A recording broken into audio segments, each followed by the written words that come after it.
It rubs the lotion on its skin. It does this whenever it's told. It rubs the lotion on its skin or else it gets the hose again. Some people have said that I've been reading this as a horror movie. I don't think so. Places the lotion in the basket. How would you describe thriller. Psychological? Put the fucking lotion in the basket! It's the most frightening movie I've seen since Psycho.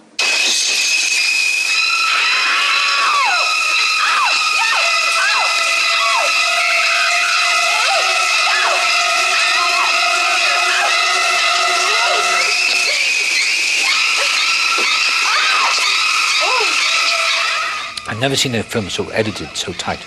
Yeah. It moves fast.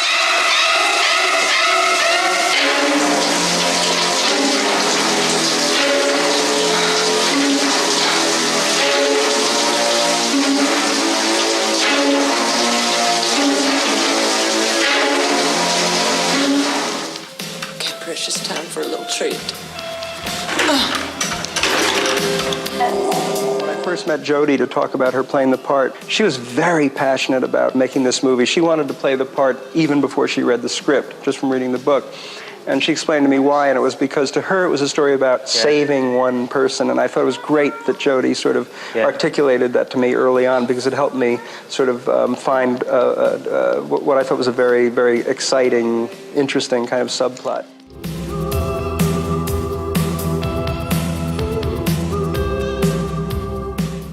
Make it that intense for her? Well, first, the idea, I definitely wanted to use subjective camera style where the audience is placed in the shoes of the character.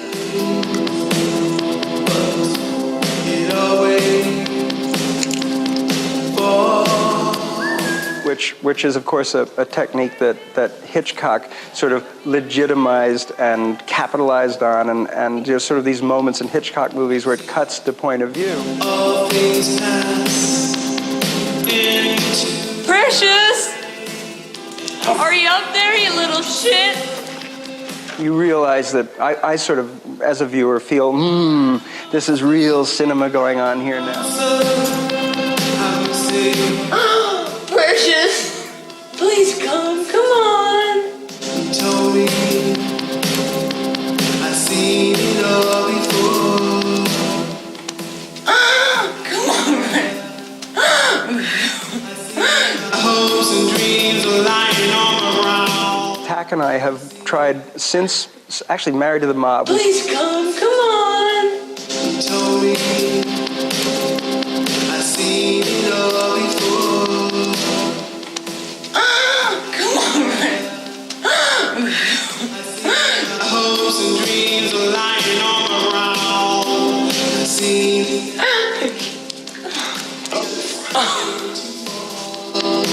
Who do you fuck with? Come on, take that boat. Come on. Come on. Come on. Come on. Come on.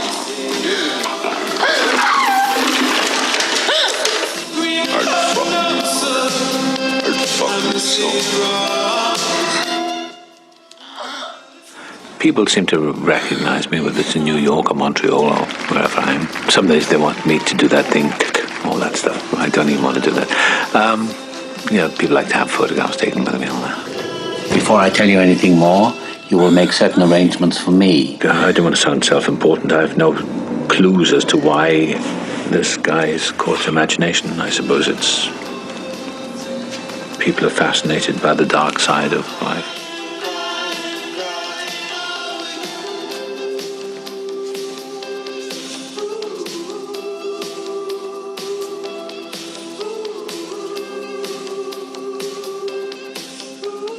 I'm a movie actor, and if this projected me into a realm of movie mini history, for what it's worth, in the great scheme of things, then it's much to my surprise and pleasant surprise.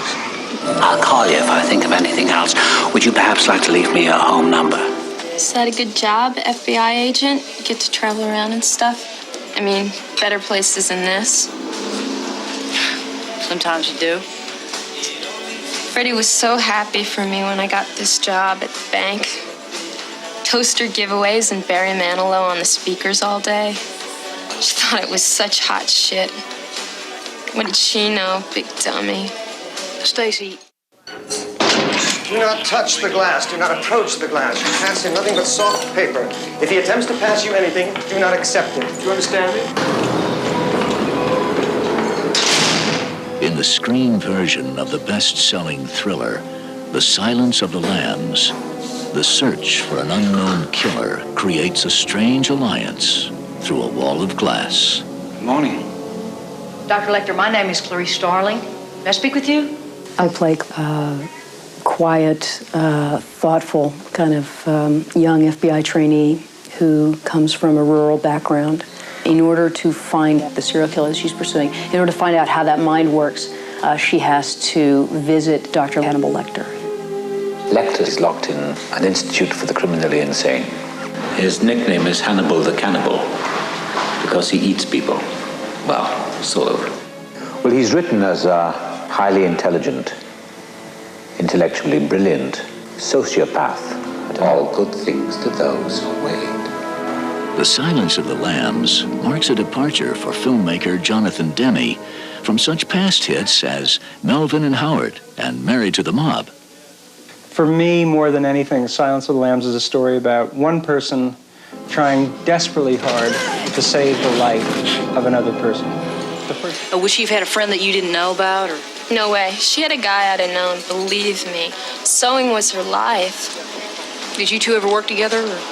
Oh, sure. Me and Pam Malavese used to help her do alterations for old Mrs. Littman.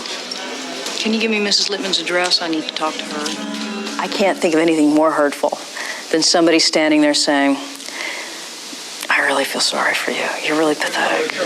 He started imitating my accent. He would say, your problem, Clarice, is you need to get a little more fun out of life. And suddenly, it upset me so much. It like struck a really bad chord in me.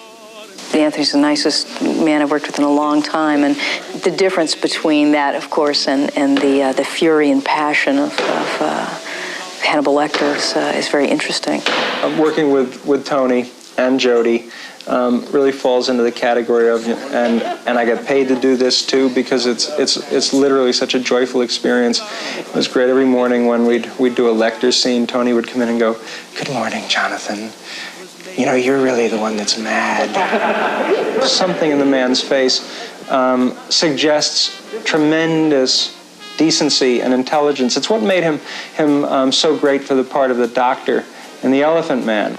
And he still looks like a great, brilliant, humane doctor, except what we know about him now goes against the grain. Shots fired on 5, repeat. Shots fired on 5. Seal off a 10-block radius. Give me the SWAT team and an ambulance double quick. Oh, God. Those great malignant villains are the most interesting ones to play because they say all the things that we dare not say. Tell me, Mom, when your little girl is on the slab, where will it tickle you? Take this thing back to Baltimore. Circles where the girls were abducted, arrows where their bodies were found. Crawford is, quote-unquote, her boss. He is the head of the behavioral science unit of the FBI. I spent 4 days at Quantico with a man named John Douglas, who, in fact, does what I pretend to do in this movie. He specializes in hunting for, prosecuting sexual killers. This whole program is called the National Center for the Analysis of Violent Crime. Tom Harris, the author of Silence of the Lambs, he spoke to several of us, and he developed this bizarre character. And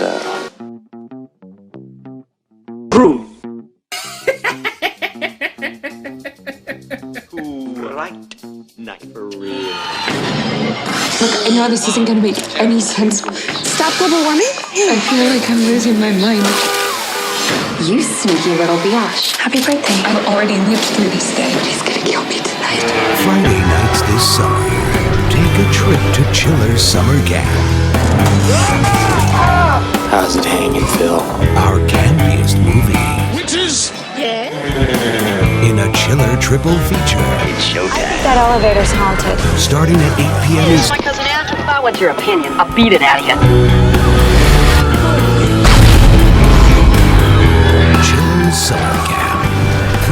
starting at 8 p.m. Eastern. I'm cold. It's not cold. Just come to me. I'll keep you warm, I promise. Fine.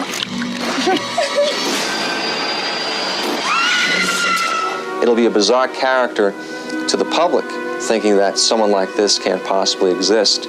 But we know in the National Center, this person does exist. He is a composite of several serial killers. Ted Bundy would put a cast on his hand, and when the right victim came along, the victim would help him. He'd hit her in the head, cuff her, and take her away. And then you'll see a pit. There'll be a scene where there'll be a pit, and that's the Gary Heidnik case out of Philadelphia. Ed Gein in Plainfield, Wisconsin. He would kill people, and others he'd dig up their graves. Jodie Foster spent quite a bit of time here at the National Center.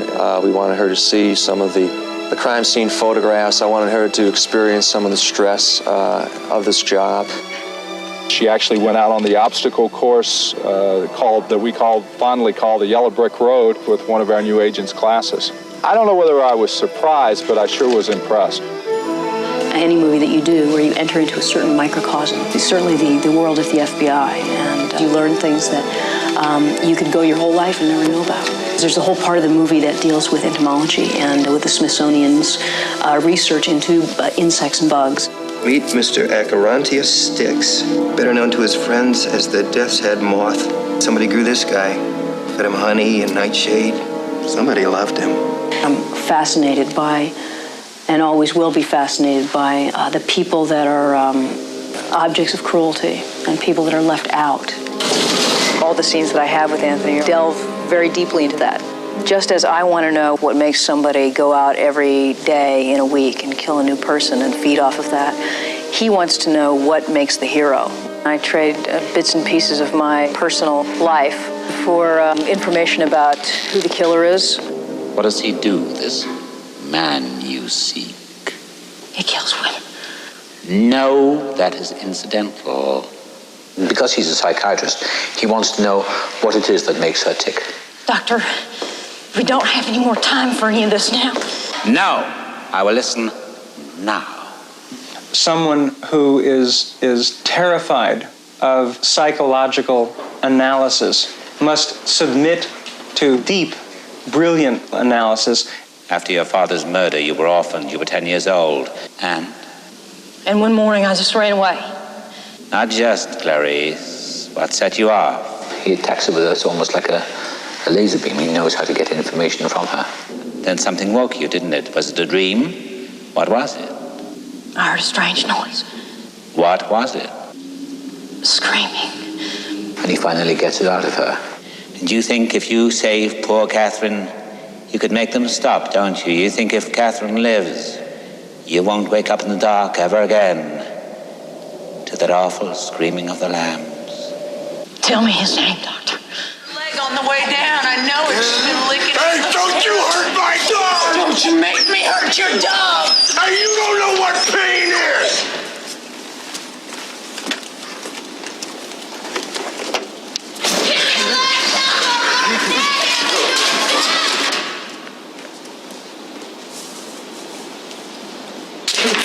Senator Martin, Dr. Hannibal Lector.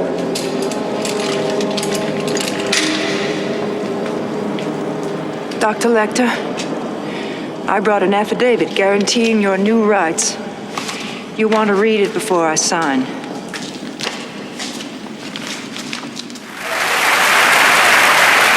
Anthony Hopkins in The Silence of the Lambs. Clarice Starling and that awful Jack Crawford have wasted far too much time already. I only pray they haven't doomed the poor girl. Let me help you now, and I will trust you when it is all over. You have my word, Paul. Buffalo Bill's real name is Louis Friend. I met him just once. He was referred to me in April or May 1980 by my patient Benjamin Raspel. They were lovers, you see. But Raspel had become very frightened. Apparently, Louis had murdered a transient and done things with the skin. We need his address and a physical description. My God. I can't believe it. This is really unexpected. It's a great honor to be here, especially with such great actors like Nick Nolte and Warren Beatty and Robin Williams, Robert De Niro. First of all, before I say that, I want to say hello to my mother. Tell me, Senator. My father died 11 years ago tonight, so maybe he had something to do with this as well, I don't know. Did you nurse Catherine yourself? But I want to say thank you to the Academy for your tremendous generosity. What? Did you breastfeed her? Now, wait a minute. Yes, I did. To my friend Bob Palmer, my friend and publicist, my dear beloved wife. Toughened your nipples, didn't it? Oh, son of a bitch. Amputate a man's leg and he can still feel it tickling. And I have many people to thank here in Los Angeles who, over the years, have given me tremendous support, without whose help I wouldn't be here, I know. Tell me, Mom, when your little girl is on the slab, where will it tickle you? God bless you all. Thank you very much. Take this thing back to Baltimore.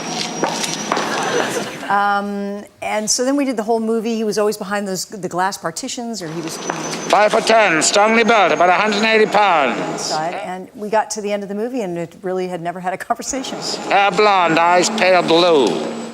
I was eating a tuna fish sandwich. It was the last day, and he came up to me, and I guess he was sidled up to me, and I said, I don't know. I sort of had a tear in my eye. I was like, I was really scared of you. And he said, I was scared of you.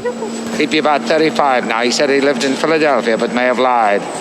I couldn't get to him. He was behind the glass. That's all I can remember, Mom. But if I think of any more, I will let you know. Most of the time that when he's delivering his lines, he's not looking at me. He's looking directly at the camera, and I'm somewhere behind there where he can't see me. Oh, and Senator, just one more thing. And the Oscar goes to Jodie Foster, The Silence of the Lambs. Love your suit. I think they were flying back from Phoenix. And John called me one morning and he said, why don't you meet me at the airport when we come in?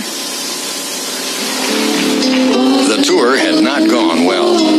There had been constant shouts from the crowd of "Where's Michelle?" I know it's hard for you, my baby, because it's hard. And John got into the limo with me. And I knew right then that whatever had happened, I had been forgiven for. And that I knew then, without a word being spoken, that I was back in the group.